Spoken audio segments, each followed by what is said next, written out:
Right then, what's going on, guys? So Southampton are on the verge of signing Argentinian wonderkid Carlos Alcaraz for a reported 12.5 million quid. And I have to say, that is a bloody steal for a talent with his potential. Racing were hoping for a European club to pay his £22 million release clause, yet Southampton have gone in and signed him for almost half that. So fair play to those involved in negotiations. In case you're unaware, Benfica were considering replacing World Cup winner, young player of the tournament Enzo Fernandez with him before the Chelsea deal collapsed, which just goes to show you how highly rated he is by scouts all around the continent. Now, trying to find information on this fella is like looking for a needle in a haystack, because he shares the same name as a 19-year-old tennis superstar who's currently ranked world number 1 and won the latest edition of the US Open, something which I expect to be a recurring theme moving forward in both their respective careers. As you can see by the graphic on screen, the bloke has played pretty much fucking everywhere already, although the number 8 is where he truly excels, a position Southampton have been crying out for since the departure of Aurel Romeo in the summer.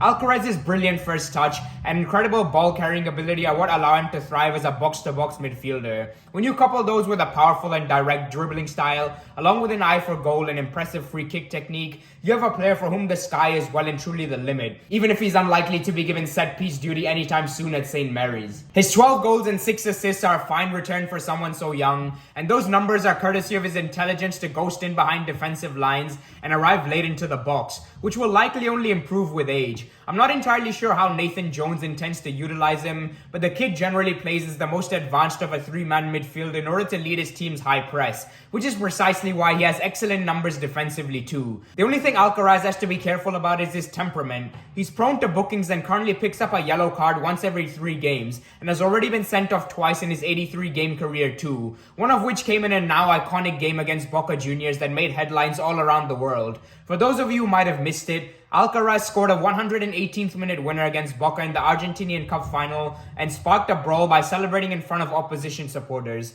In fact, the game had to be stopped early as Boca had 7 men sent off, with 10 in total seeing red for both sides, including himself as I mentioned earlier. Clearly, much like most South Americans we've seen in the Prem, the guy plays with his heart on his sleeve and isn't afraid to partake in a bit of shithousery whenever necessary. Overall, to pull off a transfer like this while sitting rock bottom of the league perfectly illustrates English top-flight football's pulling power, and I look forward to seeing him in action very soon. Like most foreign imports, particularly young ones, it would be unfair to place high expectations on them, especially when they've arrived mid-season in a club struggling big time on the pitch, but I'm confident he'll win over the crowd in due course. As always, I'd love to hear your thoughts down below, and I'm happy to answer any questions you may have. I'll do a video on Orsic soon as well. That's a player I expect to make an immediate impact, so stay tuned for that one. Good luck to any Saints supporters for the game against Man City. I'll definitely be rooting for you there. Take care and enjoy the rest of your week. Peace.